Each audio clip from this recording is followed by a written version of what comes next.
Alors il y a ceux qui feront la fête avec ou sans geste barrière, et puis il y a ceux qui seront au travail pour cette nuit de la Saint-Sylvestre, comme des centaines de routiers qui seront dans leur camion pour le passage en 2021. Kelly Vargin les a rencontrés pour RMC sur l'autoroute A8 dans le sud-est. Écoutez.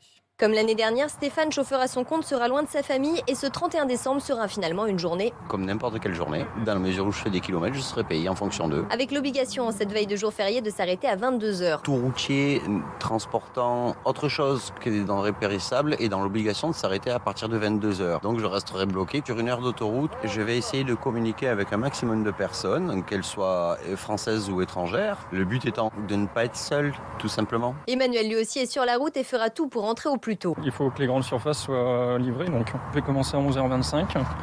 Je vais avoir un premier tour et après un deuxième tour. Et le deuxième tour, je vais être à 18h à Nice, donc le temps de rentrer, il sera à 22h. Qui est sur le frein, faut pas rêver. On sera à l'heure quand on sera à l'heure. Après une semaine sans voir son épouse, Joe espère aussi ne pas être bloqué sur la route. Voilà, pas perdre de temps. J'aimerais bien un petit dîner aux chandelles, un bon petit repas et passer une bonne soirée avec ma femme. Kader se rend aujourd'hui à Fayence-Carpentras, puis Nîmes, petite distance convenue avec ses patrons. Ça me fait un parcours de 300 km. Les employeurs savent qu'on doit rentrer le plus vite possible. Ouais. Ils nous arrangent un peu, ils trouvent des distances un peu courtes. Et ce sera soirée au chaud avec quelques amis autour d'un bon repas.